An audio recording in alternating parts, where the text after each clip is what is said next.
Selamat pagi pemirsa, Indonesia adalah negara yang rawan bencana alam. Itu adalah fakta yang tidak bisa dibantah dan harus kita terima.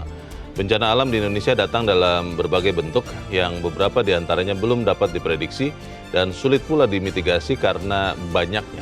Pemirsa, inilah editorial Media Indonesia di seri ini Jumat 21 November 2025 dengan tema Siaga Bencana Jadi Soal Utama bersama saya Leonard Samosir. Dan Anda semua para pemirsa juga bisa ikut menyatakan pendapat Anda nanti dengan menelepon nomor 021-583-99-100. Dan pemirsa, pagi ini telah hadir bersama saya anggota Dewan Redaksi Media Group, Gaudenzio Suarti. Bang Gauden, selamat pagi. Selamat pagi, Leo. Sehat ya, Bang? Siaga terus. Siaga terus. Ini sebenarnya sudah lama sekali ya. Saya masih ingat sekian tahun yang lalu kita juga sudah sering sekali menyuarakan bahwa kesiapsiagaan terhadap bencana itu harus segera dimasukkan ke dalam program-program pemerintah, bahkan sampai sekolah. Tapi terjadi lagi kejadian ini, apa yang mau disampaikan editorial, Bang?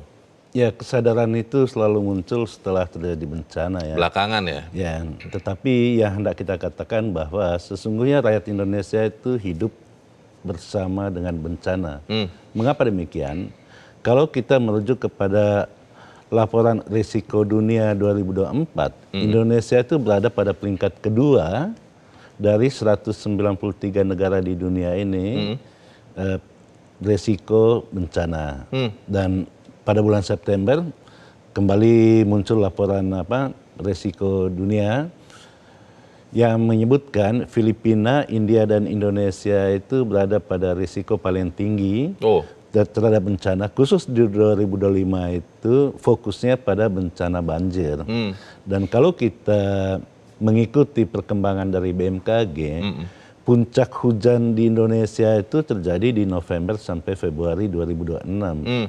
Itu artinya kita sudah tahu bahwa curah hujan akan tinggi sepanjang bulan ini sampai di Februari, tetapi lagi-lagi kita harus jujur mengatakan persiapan atau kesiagaan menghadapi bencana itu sangat kurang. Ambil contoh misalnya kasus tanah longsor di Jawa Tengah. Dalam 2 minggu lalu, dalam minggu-minggu ini kita mendengar bahwa puluhan orang meninggal dunia karena longsor di 2 tempat itu. Nah, apakah longsor itu tidak diketahui sebelumnya? Para ahli dari UGM sudah mengingatkan bahwa akan terjadi longsor.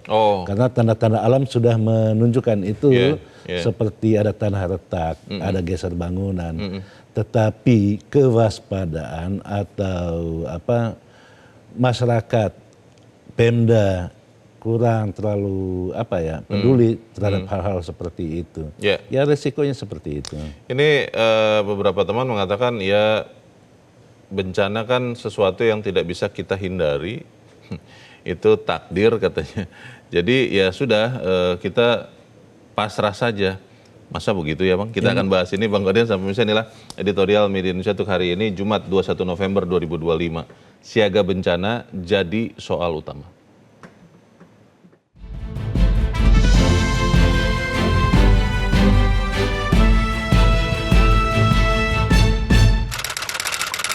Siaga bencana jadi soal utama.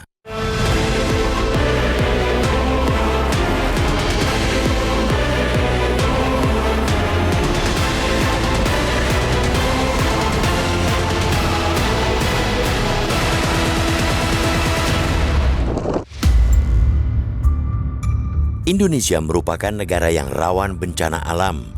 Itu fakta yang tak bisa dibantah dan harus kita terima. Bencana alam di Indonesia datang dalam beragam bentuk, yang beberapa diantaranya belum dapat diprediksi dan sulit pula dimitigasi karena banyaknya variabel alam. Meski demikian, tingginya korban di setiap bencana bukan takdir mutlak. Banyaknya bencana tidak harus berbanding lurus dengan banyaknya korban jiwa. Faktor yang membedakan adalah kesiapsiagaan.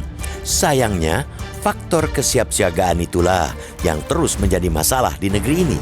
Berkaca dari 2 bencana tanah longsor di Jawa Tengah pada pekan lalu, harus diakui kesiapsiagaan kita masih sangat lemah. Ini terjadi mulai dari level pemerintah hingga masyarakat. Pada longsor yang terjadi di Desa Cibenying, Kecamatan Majenang, Cilacap, Kamis 13 November lalu, kesaksian warga mengungkapkan bahwa retakan tanah melingkar dan dalam telah terlihat di perbukitan di atas desa sejak siang hari. Retakan tapal kuda dalam ilmu geologi adalah tanda awal sebelum tanah longsor. Namun sayang, peringatan alam itu tidak memantik kesadaran. Bahasa alam yang semestinya menjadi tanda untuk evakuasi dini tidak terjadi. Tentunya kita tidak bisa serta-merta menyalahkan warga. Ketidakmampuan mereka untuk tanggap bencana adalah bukti belum adanya sistem yang dibangun dan disosialisasikan. Lalu, bencana longsor yang terjadi di Desa Pandanarum, Kecamatan Pandanarum, Kabupaten Banjarnegara pada Minggu 16 November lalu memberi contoh lebih jelas tentang lemahnya kesiapsiagaan itu. Kecamatan Pandanarum dapat dikatakan salah satu kecamatan dengan sejarah panjang tanah longsor. Di satu dekade terakhir pun, tanah longsor silih berganti terjadi di berbagai desa di kecamatan tersebut. Pada 2016, tanah longsor menerjang 4 desa. Desa Pandanarum juga pernah mengalami longsor pada 2017. Memang dari kejadian-kejadian sebelumnya itu, sistem peringatan dini bencana telah dibuat pada 2023. Sejumlah desa di Kecamatan Pandanarum masuk dalam desa rawan bencana longsor kategori tinggi dan BPBD Banjarnegara menempatkan alat peringatan dini bencana. Menurut kesaksian warga, juga sudah ada lokasi-lokasi yang ditentukan sebagai titik aman.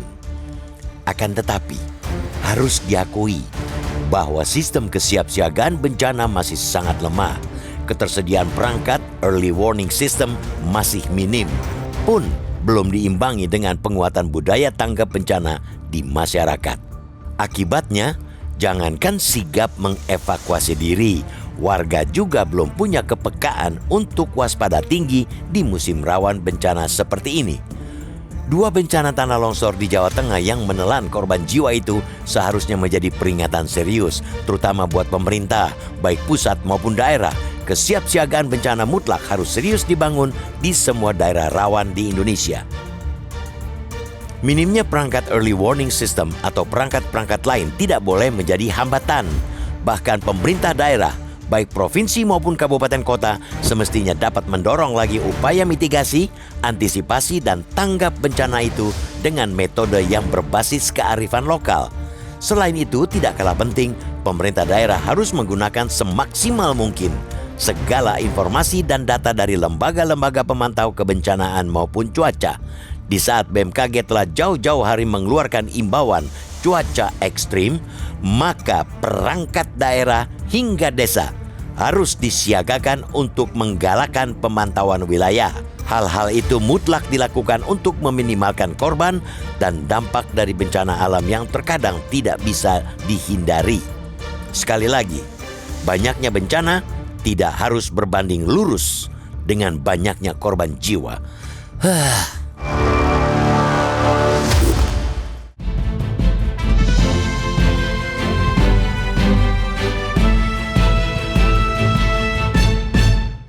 Di bagian berikut Anda bisa ikut menyatakan pendapat Anda terkait editorial pagi ini, pemirsa. Untuk saat ini tetaplah bersama kami.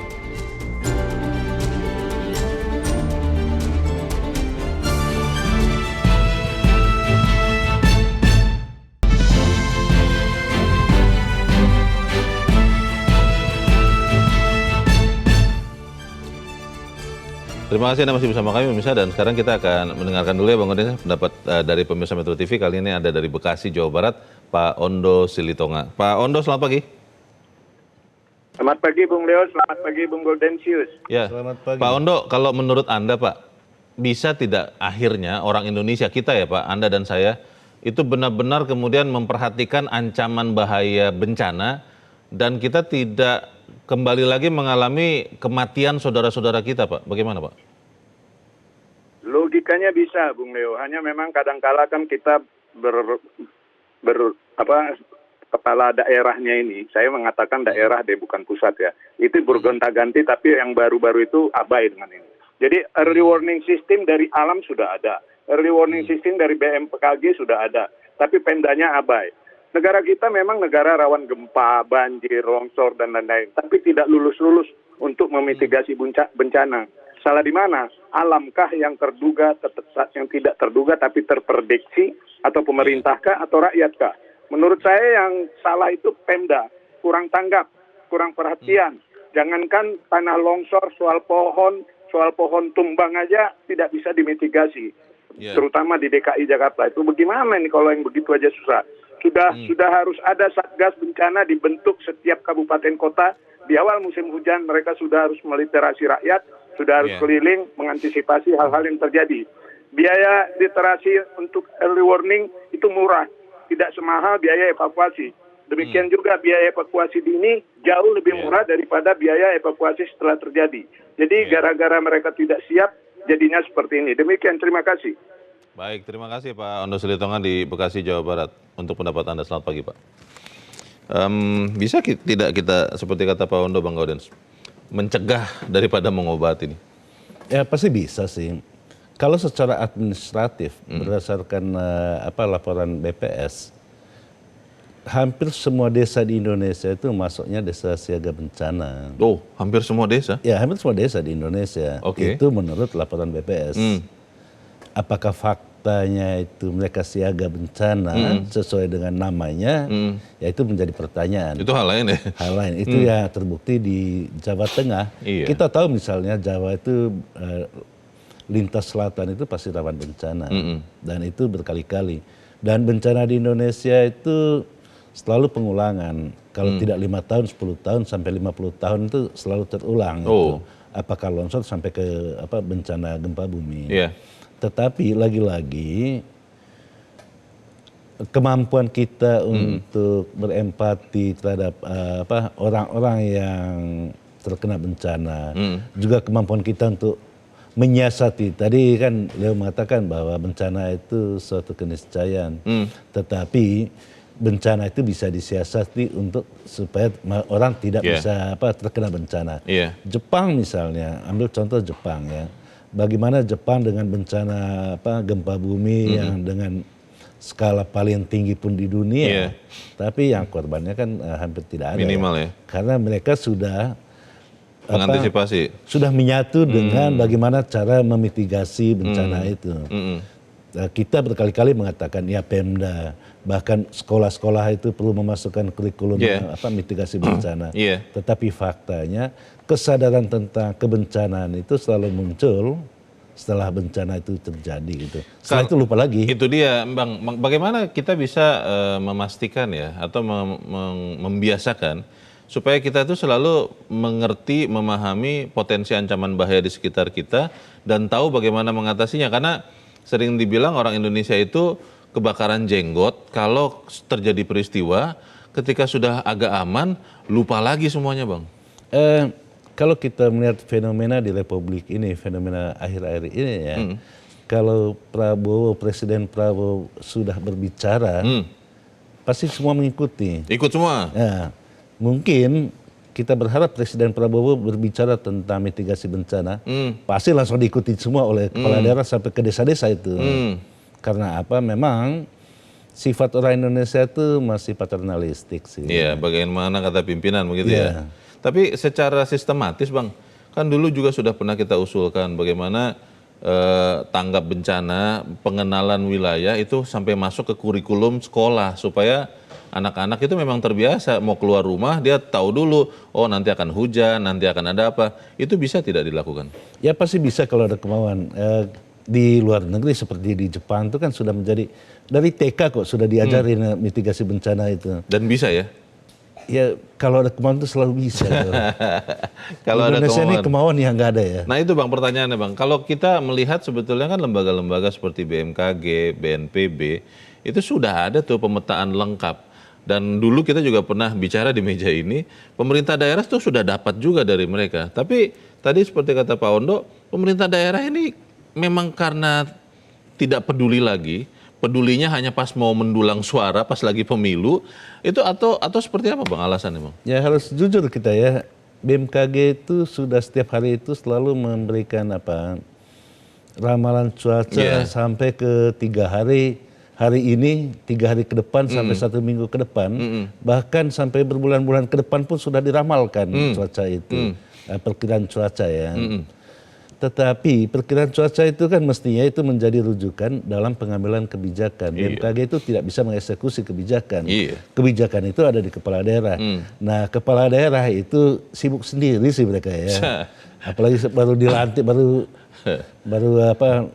belum 9 bulan, belum setahun itu memimpin dari Februari kan. 25 Februari dilantik sampai sekarang itu belum setahun itu. Iya, sudah banyak juga yang masuk penjara karena korupsi ya. Nah, mereka sibuk sendiri untuk mencari duit untuk diri sendiri. Lupa tugas utama menyejahterakan rakyat, menyelamatkan rakyat. Padahal hukum tertinggi di manapun ya keselamatan manusia itu menjadi hukum tertinggi. Salus populi prima lex esto. Bang, pertanyaannya begini Bang, di sekian daerah di Indonesia kita masih ingat dulu waktu tsunami Aceh, ada beberapa wilayah yang selamat karena ada kearifan lokal, ada cerita rakyat folklore yang diturunkan turun-temurun yang mereka percaya dan mengikuti dan akhirnya selamat. Bisa tidak kita kemudian mengandalkan kearifan lokal, bisa tidak kita menjaga saja masing-masing keluarga kita, tapi kita harus jeda dahulu. Pemirsa tetap bersama kami, Editorial Media Indonesia segera kembali.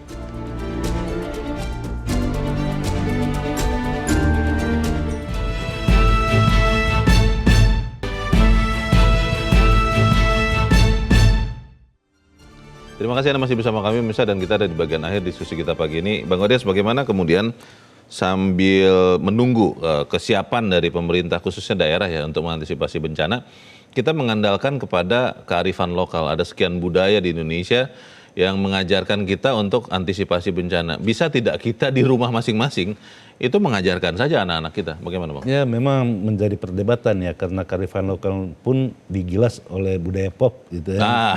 Itu tuh menjadi persoalan tersendiri. Tetapi yang hendak kita katakan bahwa sesungguhnya muncul kesadaran komunitas-komunitas terkecil di tengah masyarakat yang berbicara tentang kesadaran bencana. Di beberapa tempat itu selalu berbicara tentang itu ya, dan pada tingkat rukun tetangga itu selalu berbicara tentang keselamatan. Tetapi memang yang menjadi persoalan tadi saya katakan budaya paternalistik.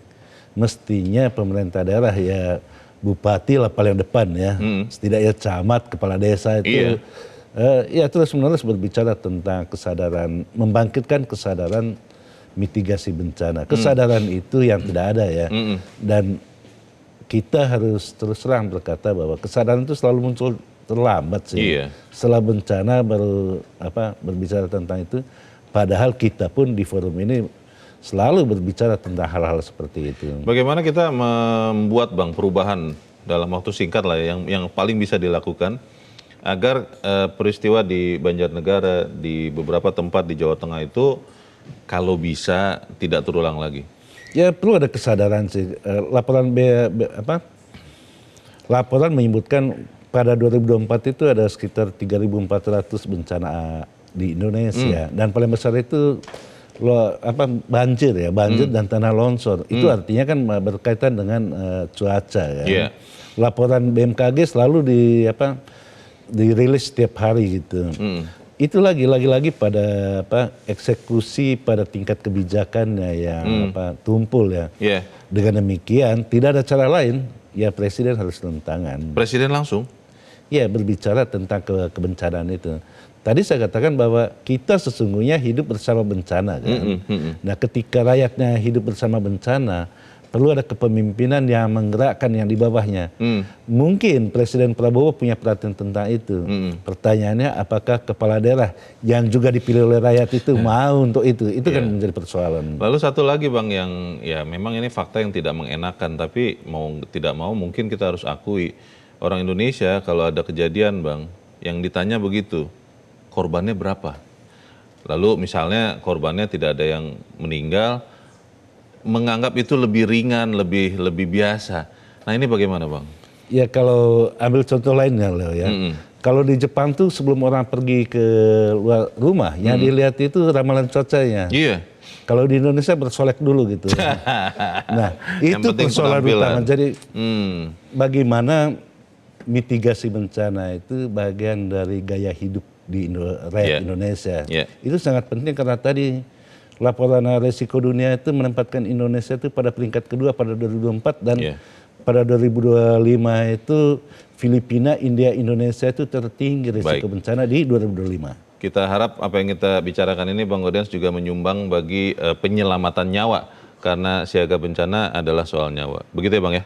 Betul ya, mudah-mudahan ya. Mudah-mudahan. Bang Gaudens terima kasih sudah di tempat ini. Selamat pagi Bang. Pagi lah. Pemirsa, tidak kalah penting, pemerintah daerah harus menggunakan semaksimal mungkin semua informasi dan data dari lembaga pemantau kebencanaan maupun cuaca. Di saat BMKG sudah jauh-jauh hari mengeluarkan imbauan cuaca ekstrim, maka perangkat daerah harus disiagakan untuk memantau wilayahnya. Saya, Leonard Samosi, berterima kasih Anda sudah menyimak editorial Media Indonesia di pagi ini. Terus jaga kesehatan Anda, terus jaga nurani Anda. Selamat pagi, sampai jumpa.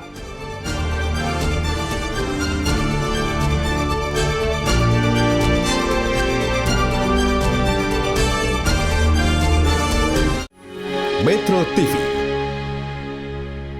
Jelajahi cara baru mendapatkan informasi. Download Metro TV Extend sekarang.